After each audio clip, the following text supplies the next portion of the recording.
Hi everyone. If you're just joining us, we'll begin shortly, but if you'd like to use the chat and introduce yourself, to say who you are and which organisation you're representing, that would be great. And we'll begin in a few minutes once the majority of our attendees have arrived.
I feel like I'm going to say the same message over and over again, but I'm Bex. I'm from Bristol Climate Nature Partnership. So if you're just joining us, please introduce yourself in the chat. We'll begin shortly. I think we've got about 60 people booked in to attend today. I know not everyone will show, as is the way of life at the moment, but we'll just make sure we give everyone a good chance to get logged in and settled. So please do just say hello to each other. We've got people coming from Bath, Bristol, Exeter, all over the country for this one. So good opportunity to connect with people that you may not otherwise come across paths with. And then we've got our speakers waiting in the wings. We've got David from Churchman. Oh my goodness, I can't speak today. I'll introduce you guys in a minute once my brain starts working. But yes, thank you so much. And by all means, have your camera on, off. We've sort of also muted everybody just to start with, just so that everyone can drink their tea in peace. And we'll get going in a little bit. But otherwise, yes, do please introduce yourselves. It's a nice way to get connected. And then we'll begin very shortly. Thank you.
Hi everyone. We'll just give it a few more minutes for a couple more faces to come along, and then we'll get started. But thank you very much for joining us. And as I said, do just introduce yourself if you can. It'd be great to say where you're coming from, just to see how far the message of this webinar has reached. And by all means, during the chat, ask any questions you would like, add some comments. This is the first climate action webinar we've done with the Landscape Institute Southwest, so it'd be really good to know how you're finding it.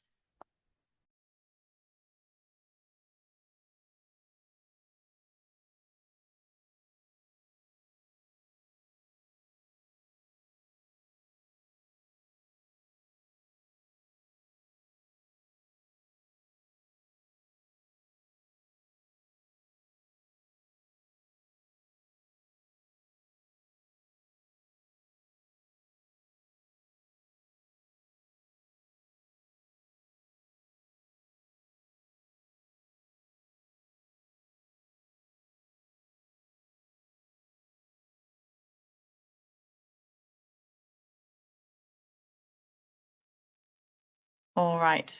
We've had a couple of questions around whether anyone can hear me. So I would gratefully appreciate to just, can everyone hear me before I get going and start talking to to a blank screen? Thank you very much, Patricia. All right. I will see. I think we're probably a good idea to get started. I'm conscious that we're packing in a lot within the next hour, but just for everyone's knowledge, we will be recording this session. I don't think we've quite yet agreed how we'll share it afterwards, but just, you know, full disclosure, just to let you know, we will be recording it. So I think let's get started. If anyone joins us, they'll have just heard me chatting to all of you at the beginning. So thank you so much for joining us this morning. This is a collaborative webinar that we are hosting with the Landscape Institute Southwest, and it is supported by UK Landscape Architects Declare. My name's Bex. I am from Bristol Climate and Nature Partnership, and before we get into how to create a climate action plan, which is obviously what we will be exploring today, I would just like to tell you a little bit about the partnership, particularly as we have organisations joining us today from from the Southwest, but also across the country as well. And forgive me, my slideshow is being very, very, very slow. Right, so let's just quickly give you an overview of what we'll be covering. So I will rattle through this intro so that we can get onto the good stuff with James Bumphrey, who is a director at Greengage Environmental. He will be telling you all about how to create a climate action plan. And we will have time for questions, during that session. So please do post any questions or comments that you may have in the chat. My colleague Kaylee is here today to help us keep an eye on the questions that we can then post to James after he finishes presenting. Then we will move on to some case studies. So we've invited Sian Berkley from LDA. We have David Finch from Churchman, Thornhill and Finch, and also Sarah Jones-Morris from Landsmith Associates, and they'll be presenting briefly on their experience of creating a climate action plan within their organisation. We will also have time for questions as well to post to them in the chat. So please do feel free to add any queries that you may have during the presentations, and we'll do our very best to get through them all. So before we get started into all of that, I would just like to tell you, as I said, a little bit about the partnership. So we are a CIC. We've been in Bristol for quite a few years now, and I'm aware that for some of you, you may not actually have come into contact with us before. So we are a network organisation of more than 1,000 members. We catalyse collective citywide action towards a zero carbon, nature-rich and socially just Bristol. We collaborate with policymakers, the public sector, businesses, charities, communities, underrepresented groups, and we help them to design and implement their own responses to the climate and nature crises in a fair, fast and interconnected way. It is free to join our partnership. You can find out information on our website about that, and it's a great way to really tap into all the brilliant work that is happening across climate and nature action here in the city, both with us as a partnership and more broadly as well. And we deliver against our vision of creating a zero carbon, socially just Bristol with a number of different projects. I'm not going to go into all of them today because I'm conscious that we're a bit short on time, but the project that brings us together this morning is our climate action programme. And through this programme, we deliver a free offering of support to organisations, forgive me, no matter their starting point, to help them accelerate climate action. And we do this through a number of different routes, and we are supported, as we are a partnership, by our supporting members and our partners. Now, for the Climate Action Programme, we're supported by Redcliffe and Temple Business Improvement District, NatWest, the City Council, and most recently the Bristol City Centre Improvement District. And we couldn't do our work across the city without their help. Now, for those of you, and I know there's only, I think, quite a small number coming from Bristol, you might have known us up until fairly recently as Bristol Green Capital Partnership. We have recently rebranded, which for me feels far more like us. You can discover more of the look and feel and who we are as an organisation on our website. But as I said, I am going to rattle through this morning so that you can get the information that our lovely speakers have been kind enough to give their time to today. So as I said, the Climate Action Programme is what brings us together this morning. We deliver events right the way across the city, both online and in person. We have a suite of digital resources which can be accessed no matter where you are in the UK or beyond. Those are very straightforward, plain English how-to guides, and I know that James is going to reference some of those within his presentation. And we also have other peer-to-peer learning opportunities. So like I said, no matter your starting point, even if you are right at the beginning of your climate journey or whether you are more fully progressed, our programme of free support is here to help you. So back to our webinar. So our session today has been formed in response to a growing need amongst landscape architects for more support to design and implement their response to the climate and ecological crises. We have teamed up with the Landscape Institute Southwest to bring you this webinar today so that we can support you to create a robust action plan that will help you deliver against your climate ambitions. So I'm going to hand over to James. I'm going to have to explain all the text so I don't forget. I'm going to stop sharing my screen now and invite James Bumphrey, Director at Greengage Environmental, to share with you how you go about creating your climate action plan.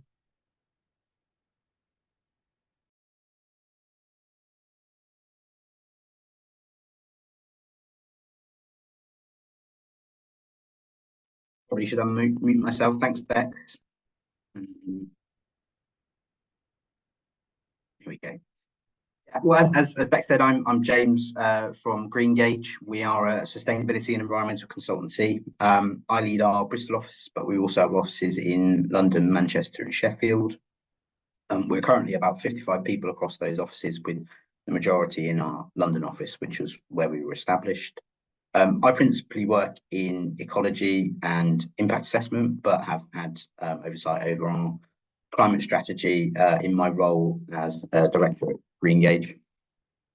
So what we're going to look at, well, firstly, I'll explain what a climate action plan is. It might be a good starting point. Why you need one, and lots of you, I'm sure, are familiar with why they're important. How you go about creating a climate action plan, and we'll briefly look at a couple of examples. But I think more value probably will be taken from Sarah, Sian, and David and their experiences, and then we'll also have time for questions. As Beck said, a lot of this information is well, both my personal experience, but also taken from the many resources that have been produced by the partnership, so they're well worth a look. Firstly, what is a action plan? It's basically the nuts and bolts of how you're going to go about making changes in your organisation. It's a strategy document that broadly covers your impact areas, where you can reduce your carbon footprint. So energy, transport, waste supply, digital, biodiversity.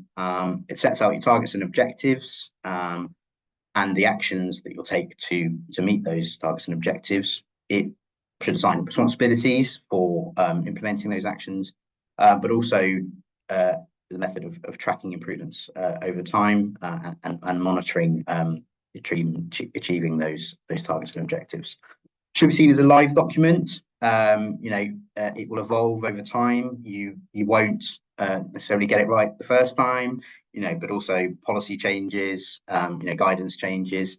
And your business might change as well. And you set various targets over different points. So 2030, targets for next year, but 2060.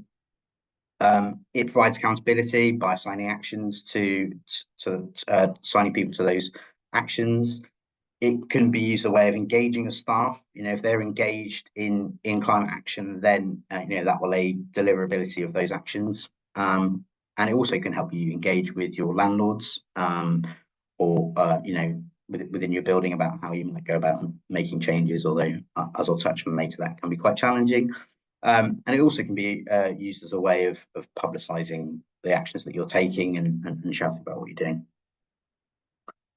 fly now. So there's a quote from David Attenborough there from 2019. I'm sure you're lots of you are familiar, but the last decade was 1.2 degrees centigrade warmer than the pre-industrial levels of the late 1900s, and we're already seeing. Well, actually, and recently it was announced that last year was 1.5 degrees warmer than those late 1900s levels, and 2023 was the warmest year on record. And so we're already seeing the fallout of climate change, melting glaciers, sea level rise, increasing heat waves, probably more relevant at the moment, flooding. My train ride into Bristol is, there are vast areas of flooded fields, but also is affecting, people's homes and other community facilities. And I'm sure you're all familiar with these impacts. Also, putting my ecologist hat on, there's the climate change impacts associated with leading to biodiversity loss. So some examples from the UK, low water levels and high temperatures, and also nutrients leads to algal blooms in lakes, woodlands, heat stressed trees more susceptible to pests and diseases, grasslands and heathlands at risk of wildfires, and they host species that are already kind of on the brink and have been affected by other forms of habitat loss. I'm thinking particularly of the Surrey heathlands, where you've got rare reptiles and birds, and therefore, because we don't have resilient landscapes, it's much more of an impact. And then also coasts. Coastal squeeze and the loss of habitats there, they've got nowhere to retreat to. How do you create a climate action plan? So that's what we're here to talk about, and I'll kind of run through the key points. But as I said, there's lots of resources online as well. Firstly, it can be helpful to set an overarching target to kind of focus your mind and build your objectives around. There are many initiatives that can be used, a few of them here: science-based targets, One City Climate Strategy. There's industry-wide declarations, landscape architects declare. You can also kind of tie it into other things such as B Corp, and I think we're signed up to the Net Zero Buildings initiative through the World Green Building Council, and we have to report to them. And we've also followed the AS 2060 methodology in putting together our climate strategy. I won't go into detail on that, probably not best place to talk about it. Bex did ask me to try and define what we mean by net zero and net zero carbon and carbon neutral. This is taken from the LETI guidance document, and their definition is all emissions for net zero carbon says all emissions are reduced in line with the Paris Agreement goals. So the Paris Agreement was a treaty from 2015, with residual emissions offset through carbon removals or avoided. And this aligns with science-based targets. You can see there that heavy reductions in your carbon emissions are required, and there's only a list of reliance on offsets. They're very specific types of offsets. There's then carbon neutral, which is defined as all carbon emissions are balanced with offsets based on carbon removals or avoided emissions. Now, this doesn't align with the Paris Agreement goals. It's kind of more flexible. There's less of a requirement to reduce the level of emissions, and there's more reliance on offsets and a greater variety of different types of offsets. If you want more information on that, that's probably best to speak to some of my colleagues in our sustainability and carbon team. Okay, so who needs to be involved? Now, this slide might not be relevant to all, but there should be kind of some transferable information. But I think the point, as I've already made, is you want buy-in and engagement with your colleagues. That is the way in which you can, try and get these actions delivered. If they've got ownership over carbon action, and it also make them think, whilst they're going about their business, either at work or at home, if they're thinking about it, then they can make more informed decisions. And it's about kind of getting people to potentially think in a different way. Senior leadership buy-in. Now, some organisations, it might be the senior leadership that are driving this forward. But if that's not the case, then you might want to put a business case together. I know we've had a few bids for some larger master planning projects that we're in a bid team on. And we've actually included some of our, carbon reporting in that, and it's because the actual kind of bid has been, it's been specifically identified that climate change impact is something that the design of the scheme needs to look at. So it's kind of relevant there. You might want to get in additional expertise from outside. Now, this is, obviously there's a cost associated with that, or bring in a specialist member of staff. Now, if you're of a certain size, then I suppose that makes more sense. And there's also, legal requirements as well to consider. Or you look at upskilling existing staff by attending webinars like this, and so referencing the many other resources that are available, and about a few of them later. I've included this here. This is kind of about the way in which we try to engage our staff in our strategy. So we identified different champions for the different areas of impact. Actually, it was the energy champion. She was responsible for the the actions associated with reducing energy emissions, and as part of that, she was involved with engaging staff and running lunchtime knowledge sharing workshops. She also runs our carbon literacy training that we give to organisations externally. Okay, impacts and scope. So once you've understood who needs to be involved, what your overarching objectives might be, although this potentially will come before that, you want to understand your baseline and what your biggest impact areas are. The partnership put together a guide to that, guide to measuring and monitoring carbon emissions. So again, that's worth a look. I've included a kind of extract from our, I think it's our report from last year, which shows our different impacts under the different scopes. So gas, that's predominantly related to our boiler within our London office, because that's our main office, and then business travel, and that's largely down to our ecologists driving all over the country. Although we're putting measures in place to try and reduce that impact. Now, we had to kind of identify where we thought we could make the biggest impact, and what and where we could potentially get a quick win. Clearly, we're a tenant in a building in our London office and in our other smaller offices, and so the gas was not something we had a great deal of control over, although we are trying to speak to our landlord about that, and it will also inform our decisions about when our lease is up, whether we think about moving to a different building. But yeah, business travel is something that we could do a lot in. It was about involving the ecology team, looking at what were practical solutions, potentially challenging some of their existing practices, and getting them to kind of think differently about things.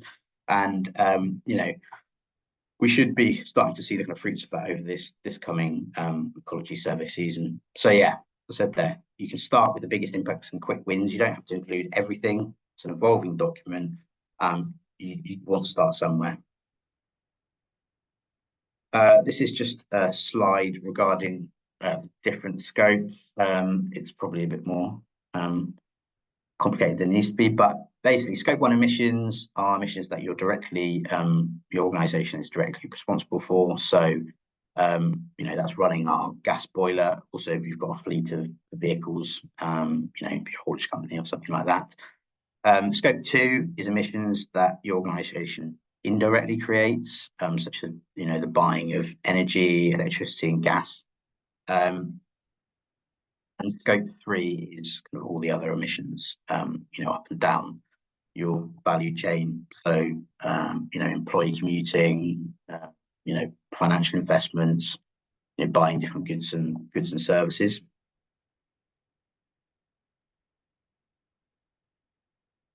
So you've identified what your impact areas are, and then you've got your overarching target. Then you need to set some, you know, more specific targets. Smart objectives are always helpful in this. You know, I'm sure you're all familiar with that. We've just been going through our start of year professional performance review with all our staff, so we're all loving these smart objectives at the moment. Science-based targets is I think generally seen as best practice. They can be quite challenging, but you know, we've got quite a challenge on our hands. And there are resources there. There are kind of standardized targets for SMEs that can be used, and there's more information on the Climate Action Plan guide that the partnership put together, and there's a link to more information. You might want to think about setting targets per employee, which will you know, allow for fluctuations in your workforce, and yeah, be ambitious. You want to identify what you can realistically do, but you know we have got a challenge on our hands. So if there's, you know, try and inspire your team to be ambitious. And so many actions. So we've got the targets. We need to work out what the actual actions are that we need to take to make those targets happen. How do you go about doing that? Well, said you could, you know, you can engage external consultants, but also possibly learn from your network. You know, I think Sian, David, and Sarah will be able to provide some really useful resources. So, you know, and other people have gone through it, so you can learn from what they do. Upskill your team. There's lots of resources out there. In the interest of time, I won't go through them, but I did mention the Carbon Literacy Project. It's helpful. Something you also kind of want to consider, and you don't want to forget about, you know, what we don't want to be doing is setting actions that can have, you know, unforeseen social consequences, but you can also have, you know, social benefits. So try and work them into your action plan. You could look at what you can do with green training and opportunities, placements or apprenticeships for, you know, younger people from diverse backgrounds. Our London team has gone into schools, into private areas, and given careers talks about, you know, the environmental sector. We've also offered employment opportunity off the back of that. Think about supporting the wider Bristol community or your relevant local communities. About, you know, if you've got a used kit that you can donate to relevant charities.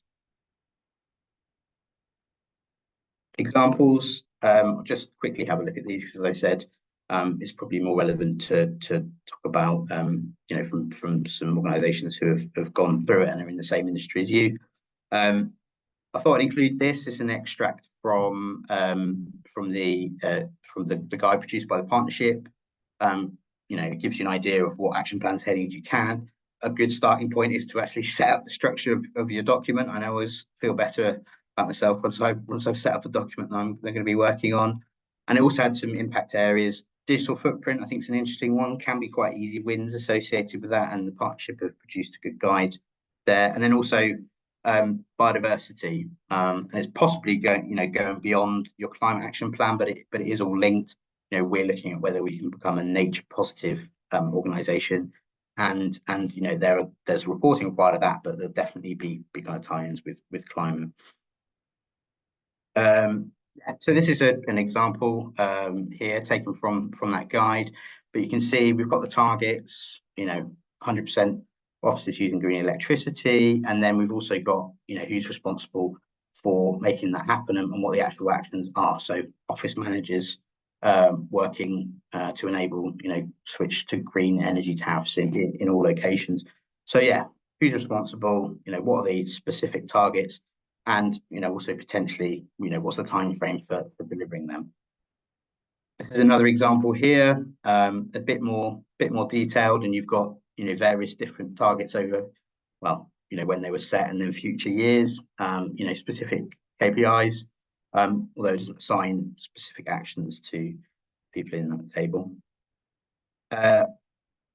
So once you've got your plan, what comes next? So I think ensuring accountability is a really important one. And that happens by applying actions to certain people. You don't want this document to just sit on a shelf. It needs to be implemented. Communicate to your organisation. Get people involved with it. Progress needs to be reviewed, and you need to get that data kind of management and monitoring in place. Chat about what you're doing. So if you tell people what you're doing, then that will inspire others hopefully to kind of do the same. And yeah, think about possibly what you can do to go beyond. As I said, it's an evolving document. And yeah, you won't necessarily get it right first time, but you need to make a start. It's just sort of similar-ish information from the previous slide, but these are the key points. I think slide your target, start small, make a start. Getting engagement, you want people to be buying in, so they are help deliver those actions. Use those existing resources and your networks around you, people who've been through this process. It can be updated. It's considered a live document. Tell people about it and identify those social co-benefits. Okay, I think I'm just about on time, Bex. Yeah, James, you did really well.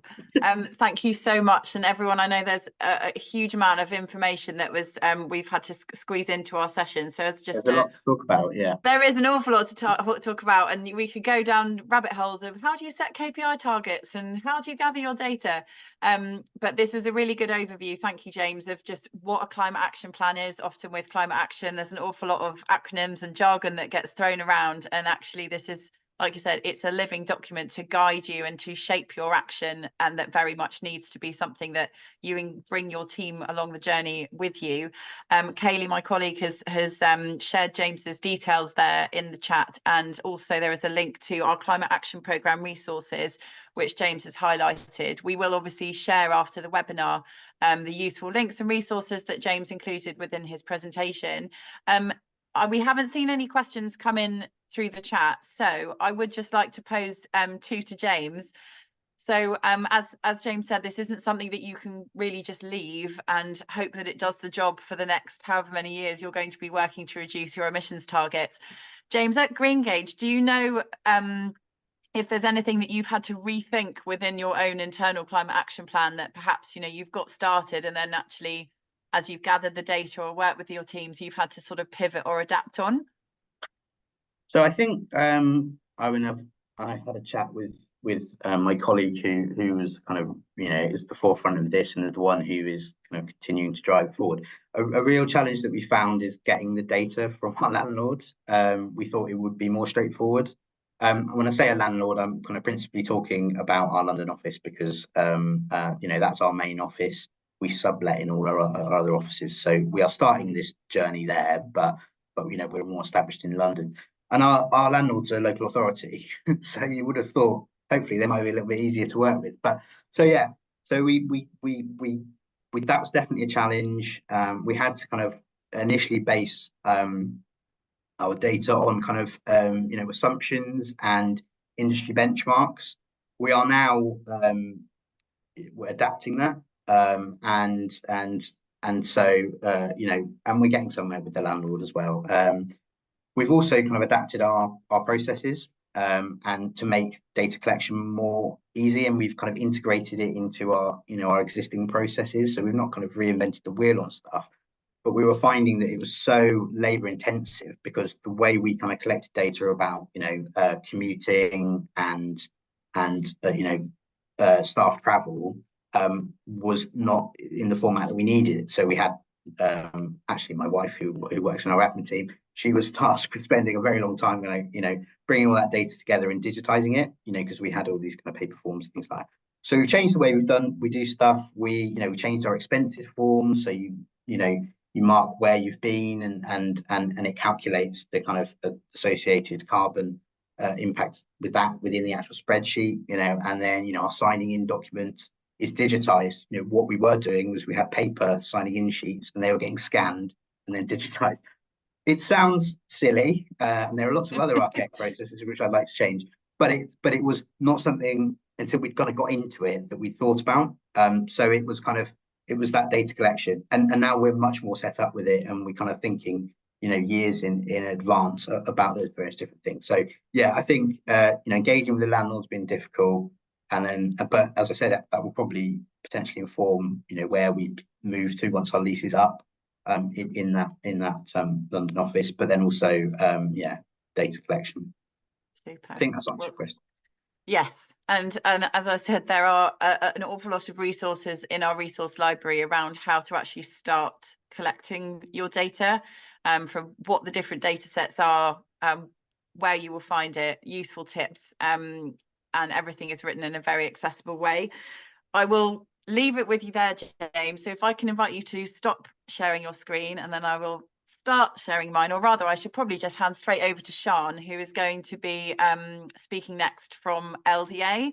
So Sian, if you are there, hopefully, if you could start sharing your screen, that would be great. And Sian's going to tell us a little bit about how the LDA Design have approached their climate action planning process. Okay, thank you. Yeah, so I'm Sian, I'm the Sustainability Manager at LDA. So LDA Design are a design consultancy specialising in landscape architecture, urban planning. We're about just over 200 employees and 8 sites in the UK.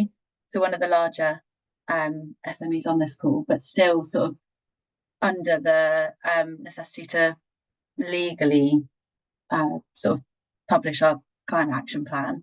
But obviously we want to do it because we're a bunch of environmentalists. The interesting thing I think about our industry is that the scope of what we have to include in our carbon accounting under scopes 1, 2, and 3 actually doesn't include any of our projects. And actually that's where we're probably having way more of an impact. So this is sort of just to start out that whilst our climate action plan is quite focused on what we're doing in our sort of studios and local communities, actually there is a lot more. There's a sort of wider plan that we're developing that focuses on the impact our projects are having as well. So this is our purpose: to make great places and shape the world for the better. What that kind of breaks down is sort of 3 overarching sort of outcomes: a healthy, resilient ecosystem, thriving representative communities, and adaptable low carbon designs.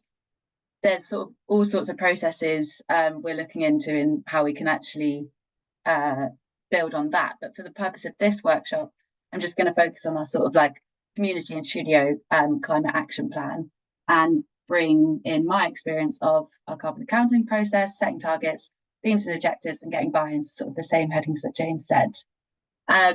We went down a slightly different route. I have experience from my previous company and also coming into this company, and the route they'd gone down of using sort of external consultants, trying to do it in-house, where you have the finance team sort of rushing through so much data and using Excel documents, and it can get quite heavy and it's a lot of work. So we actually signed up with Greengage, who are a sort of software expense-based company. They sort of tap into your purchase ledger, and for every £1 spent, they associate a carbon figure to it, and it sort of divides it up into the 3 scopes for you. That way, you spend a lot less time sort of trying to capture the data, and actually you can focus on sort of analysing it, finding straight away what's your biggest impact areas, and then setting objectives, getting buy-in, all of that thing. But obviously there's a cost to that, so there's sort of pluses and minuses to both. But I found that, considering I'm a one-person sustainability team, it's very helpful to have that kind of tools there. So once we've had that data, we've then gone to set our targets. Before I joined the company, LDA had set a sort of 2025 to be carbon neutral. When they say carbon neutral, it's just scopes 1 and 2. And obviously since then we've been like, we actually want to set a net zero target. We want to be reducing in line with the science-based target initiative. So we're looking at, okay, we'll invest a certain amount of money into local sort of nature recovery schemes that also obviously lock in carbon. And then we'll focus a lot on carbon mitigation across our sites. The documents are quite interesting. I think where James has obviously got really specific objectives for everything, because we're 8 sites, our approach is going to be quite different in each of the studios. And where we've sort of worked out our biggest impact areas might be, so our value chain, transport and commuting, energy, our digital sort of strategy. When we're looking at that, there might be company-wide objectives, so things that our head of tech can sort of comment that every studio can do. But then there'll be ones that actually each studio will need to come up with what they are deciding to do. And then there's sort of the individual responsibility of what each employee owner can do to support the climate action plan. So the document that I'm currently writing actually sort of goes down in those 3 different sort of levels of responsibility, and over the next sort of couple of years might be setting those specific ones, which will be, for an as an example, Peterborough, our studio there is in a listed building. It's our least energy efficient one. It will need a lot more investment and work if we're going to get that to the targets it needs than our Manchester studio, which has no gas and is super energy efficient. So it's sort of, we've got very different actions and impact areas to address there. As James sort of mentioned, with every environmental action that we're considering, we've also got the consideration of what that is, firstly on our local community in terms of our employees. Is there any sort of social impact, positive or negative, and also wider, how does that impact the local area, and is there anything we can do to make sure that that is sort of supporting this just transition?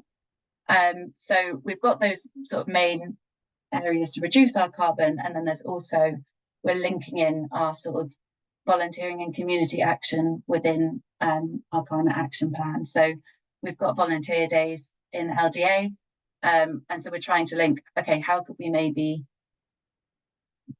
tie in together the money we want to invest in local nature recovery, our volunteer days, and carbon offsetting into a more holistic sort of plan. So yeah, the last point is to get buy-in.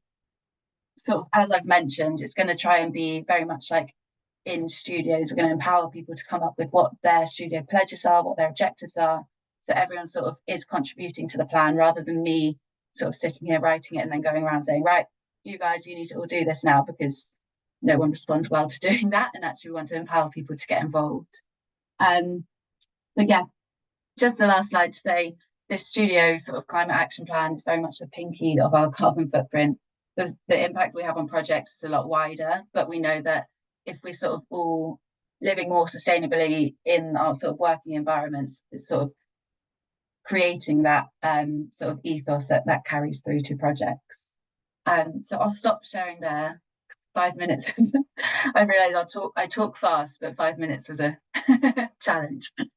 Thank you so much, Sian. I know I've put our speakers onto the cross a little bit with their 5 minutes each. So what we're going to do, I'm going to invite David, who's our next speaker. So if you do have any questions for Sian, don't forget them. Do put them in the chat, and we'll do like a group Q&A after David and then Sarah have finished their 5-minute whiz through. So David, if I can invite you to then share your screen with everybody, that would be great. Thank you.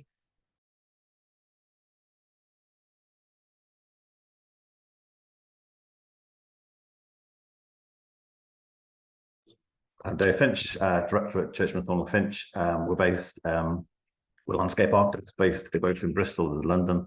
And in terms of scale, we're about 26 in number, to give you an idea, sort of roughly equally spread between Bristol and London. I'm just going to quickly go through our approach to the Climate Action Plan. We've used a B Corp framework for this, so to explain why we did that, how we got certified, benefits it's brought, and what we're looking at next in terms of the next moves, and a little kind of plug for B Corp at the end. Just moving on. Oops, sorry. So our approach. So I think it's fair to say, I think we, as many of the speakers were saying, it's kind of a holistic approach, and I think it's looking at design in its broadest sense and applying, in a sense of applying, the kind of business decisions through the lens of how we approach projects. For each project, we, as I'm sure you all do, kind of look at, looking at value for the clients, and but also thinking about the communities that we're working with, and how we're affecting those, and also the environment and how we kind of, protecting the environment, but also kind of working towards, saving carbon, etc. So that's that sort of lens we apply it. And why B Corp? Well, we've kind of felt it was, in terms of a framework, it's very holistic, and it's not perfect. I mean, it's got its faults, but with as this quote suggests, it's it is very rigorous. It's cover about 170 questions we had to evidence, and we're applying for this whole process. But it's a good process, and I think quite thought provoking in terms of how you go through it and questioning what we're doing, why we're doing it, and like I say, it's holistic. It's got it really kind of has these three pillars: it's kind of people, planet, and profit. So it's as I'm sure we'll do again. It's kind of it's considering the wider impacts or stakeholders, what our business touches, but it's actually integrating that into our articles, so it's kind of embedded into what we do. So legally, that's what we're having to do. It's a community of over 1,800 businesses at the moment. Currently 3 certified landscape practices. I think last time I checked, there's many which are pending. I know Martin, you're on the call, and you're pending too, and it's great. It's fantastic that people are embracing this. I get certified. Well, like I say, it's a big process, but you've got to score 80 out of 200 to qualify certified. But importantly, there are these 5 different themes, and under each of those are many questions which you respond to. But each of these does have different aspects which relate to carbon in particular. So whether it's in terms of setting your mission statement, or thinking about who you're investing in, your banking, in terms of workers working at home, or other aspects, or whether it's who you're investing in, or kind of in terms of wider community purchases, etc. Obviously, the environment is kind of both, as mentioned, in terms of our projects, but also premises, and how the offices, and how that kind of impacts. And then thinking about customers as well, which is perhaps a little less relevant to the climate action plan. What it has done, it's made us kind of formalise a lot of our process and protocols. I think when recognizing that some of the things we were doing were good, but maybe needed formalizing. But then looking and reflecting and thinking, well, what's the next targets? What are we looking for to do to improve? And setting ourselves and recording targets and recording those. And as part of B Corp, we have to publish those publicly as well. So that's kind of we kind of have to nail our targets to the mast, and kind of show, to demonstrate where we've done it. And sometimes just being transparent and saying, but we haven't managed to do it, but because of this reason and this reason. And we've, as mentioned before, about getting buy-in, kind of creating working groups within the office across the practice. So we've got these five themes, and we've then broken it down into kind of different groups, and led by individuals and then teams under that. And you can see just the range of different aspects which it all kind of covers. It's really very kind of like I say, holistic and quite extensive. And the benefits, I think, have been that it's kind of helped us kind of clarify what the purpose is. I think it's we'll be able to discuss that going forward, challenging the process and ambitions we have. It's a process of continuous betterment. So we are each year having to produce an impact report, and specify what we're going to do, talk about that, and then reflecting on the progress, communicating with greater transparency, both within the practice to the rest of the teams, but also externally. And it's a commitment. Every 3 years we have to recertify. It's not you do it once and that's it. It is kind of continually improving as we go along. What next? Well, this year we're looking to do look at greenhouse scope 1 and 2 assessments, looking at policy, travel policy, and we've been mentioned before, tracking that, expanding the carbon assessments we do on projects, and collaborating with like-minded clients and consultants. I think kind of that's really important. And then issuing what we've called an impact report 00, where we are at the beginning of this whole process. And if you want to know more, it's quite good. March is the B Corp month. So there's a Purpose Fest, which is happening in Bristol. I think Bristol's one of the hotspots of B Corp. And the process we went through was with Andy Hawkins. He's a great mentor for different cohorts. But like I say, if you want to know more, Purpose Fest is probably quite a good point to go to. Okay, that's very brief, quickly, but I hope that gives you a flavour. Fantastic, David. Thank you so much. That's wonderful. And Kaylee's very kindly shared David and Churchman, Thornhill, Finch's details in the chat there. So if you do have any queries that perhaps you don't want to discuss now because maybe it's a bit more detailed than you'd like, then by all means do reach out to David directly. So if I can now invite Sarah. So Sarah actually sort of inspired this webinar after coming to one of our events last year, and so really great to sort of end our case study chats with Sarah about her approach. And then we'll do a little bit of a Q&A at the end. So do share a question if you've got one. If not, I've got a couple lined up just as a prompt, and then we'll sort of talk about next steps after that. So Sarah, if I can invite you to share your screen, that would be great. Great, thanks everyone. I'll be as quick as possible. So yeah, my name is Sarah Jones Morris. I'm a director of a micro business based in Bristol. So primarily it's me, but I have a collective that I work with. Just to put to scale things on this as well, is that I also work on quite a wide variety of projects, and this is relevant in what I'm going to be talking about in a few seconds.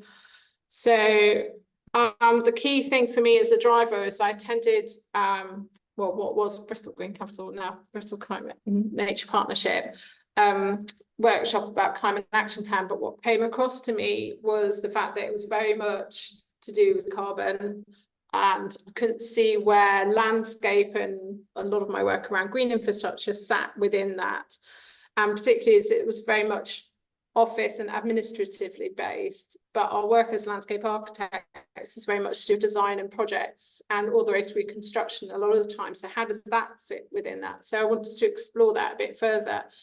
And what came across to me was this great graphic that was done about green infrastructure and how that's embedded with the UN sustainability goals, because the essence of it is that our work as landscape architecture is actually delivering that. So particularly this relevance of time of how do you embed the nature and the well-being and the water all part of this working practice that we have. So, oh, my computer's just frozen. Do you want me to get the other slides up that we've got, Sarah? Sorry, it's just totally frozen. I can bear with.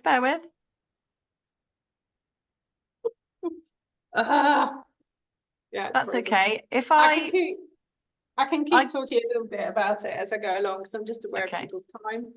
Okay. So on the next slide, which will show you the reasons why it's really important to do this and what triggered me to consider this. For a start, is about requirements for funding and procurement, a moral obligation I feel that we have also as a profession. I think that also there is other aspects like current requirements and aspirations related to that as well. Oh, thanks. My computer's just had enough of life. So the other thing that, just to be a bit of background on it as well, is that there are future requirements for non-financial reporting, and what sort of evidence type do we need to fulfill as part of that? Because how we put together and think about the very, what I call the boring grey bits, become very relevant later on when we start thinking about business planning, how we work in practice, for example. So, you know, if we're talking about increased transparency and about attracting, let's say, investors as part of a project, because a lot of my projects are direct clients, they need to see the transparency and the accountability aspect. And also every business is going to have a different approach because that's who we are. And just to put a bit of relevance on it, 99% of the UK economy is SMEs, so it's very important there's a proportionality about these different approaches as well. So if you could go on to the next slide. So, but I really felt whenever I was having these discussions, I was going to conferences with the economists, I was talking to a lot of people about sustainability, was this carbon tunnel vision. It was just about carbon emissions. And I felt it was such a much wider thing that was missing. And just going back to as landscape architects, we do have a very wide remit that we have to look at as part of our work. So I was like, we need to reflect that, I felt, in what we're going to be taking forward as a sustainable business. So do you want to go forward a slide? So I thought, well, why don't I start with what I know? Especially as a small micro business, I'm a building and nature assessor and auditor, and I was like, hang on a minute, I know this process very well. How could I apply this as part of my business plan? There are set standards, there are set ways of doing things. They can be interpreted from a business perspective. I do quite a few policy assessments, so it's not just to do with implementation, and I think there is a direct correlation in interpreting this as a framework for a sustainable business. So what I look at is not just to do with what I call the business functional office side. I look about how I'm going to design things to be low carbon. What am I going to be including in terms of specification? Also, what am I looking at in terms of finance? Where's my pension? I'm hosting all my finances? But also, this links back to what I was saying right at the beginning about the types of projects and what I have direct and indirect influence over. Because as a small micro practice, what I was finding with the scopes 1 and 2 and 3 was there was hardly anything of relevance. Yet when you start looking at it in terms of the scale of projects that I do, there's a lot of influence that you can put in. So I think there's a proportionality, but at the moment, what I was looking at was how do we do this from a sort of business perspective and working practice perspective. So at the moment of set targets, we're putting together a sort of a very brief, it has to be, again, proportionality of what you're able to do as a business and manage. My key things that come out of it was, I felt that it was, don't be too, I mean, it's great to be ambitious, but just to be aware, it's very difficult to achieve a lot of the things within a small practice, but it's back to what's an indirect and direct influence, what can you control? But there are things, for example, like your specification, how you design sites, all these different aspects that you can, as part of your working practice, include. And I'll give you an example of that. For example, it sounds really simple, but things like the way that you do levels, the influences the cut and fill and what you take on and off site, where you're using and specifying different types of growing medium and planting, all have influence that you can help control. It does depend on your contract, it does depend on your position you are, but do feel brave that you can put forward these suggestions of, like, if you do this, this will cut this, because a lot of clients don't see the correlation, and you have to be simple and lay it bare about, if you do this, this will have a social value implication, and this will have a positive side to things, of which some clients don't see that correlation. So that's where I am at the moment. That's great. Thank you so much. That's brilliant. Right, I'm just going to stop sharing your screen now, and I'll just go back to sharing mine. Bear with me, everybody. This always takes me longer than it should. So, right, hopefully everyone can see and hear the very big slide of any questions. Now, I don't know whether we've had any questions come through in the chat. So one of the questions I was going to ask was, and this is quite quick, hopefully, I appreciate we're sort of really nearly out of time, was whether our speakers have one top tip for a practice looking to start the journey of creating their climate action plan. I'm very aware of the points that Sarah has raised, and I think that after this session, the plan is to reflect on kind of what the needs are for practices to take that sort of holistic approach in incorporating the design aspect. But we did need to start with the carbon sort of first and foremost. But if I could invite our speakers, Sian, if I start with you, if you have one top tip for someone who's about to get started on their climate action planning journey.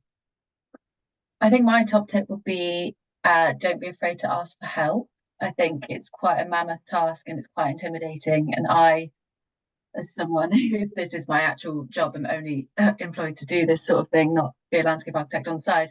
I was like, I just kept putting it off, like, oh, I just don't want to do that. I know I don't want to set the net zero target. I don't want to be responsible for that. And actually talking it through with other people, getting that sort of buying, getting enthusiasm, just sort of made it a lot more approachable. And actually, I'm quite enjoying going through it now. Lovely, thank you so much. And of course, a couple of questions have come in, but I will just, if I can pose the top tip question to David next, that would be great. And then if I can, if we just about might squeeze in the last two questions that have come in.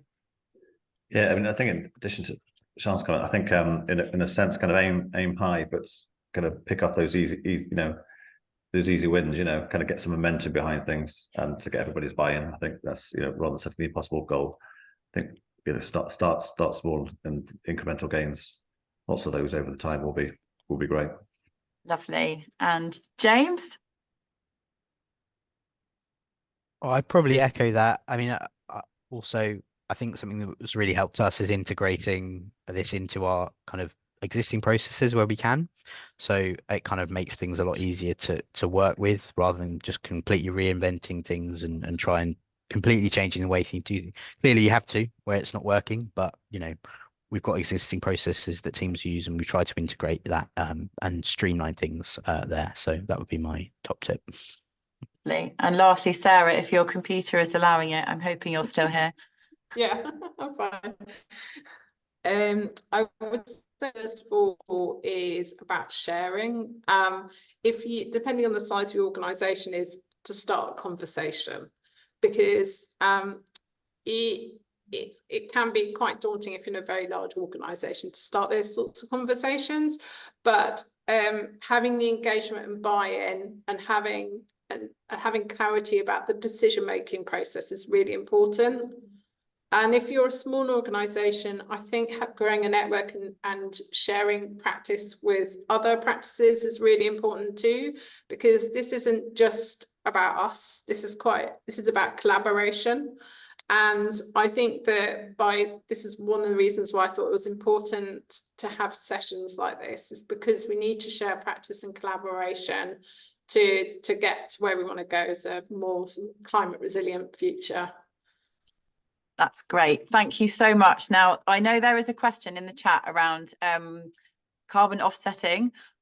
Justin, if it's all right, I think that is a question we could save for another time, because I feel like that could open up a huge can of worms, because it's quite a contentious topic, really. But I will message you about that with some resources that I know about. But what I would just like to do is just take this opportunity now just to say a big thank you. I know we're sort of running over by a minute or two, so thank you for everyone who has presented today, to the Landscape Institute Southwest for bringing this together, to Landscape Architects Declare for supporting the session, to everyone who has joined us. Loads of you have stayed right up until the very end, which is always really, really encouraging. So the last thing to signpost you to is to the bristolclimatenature.org website, which is where you will find all of the Climate Action Programme resources.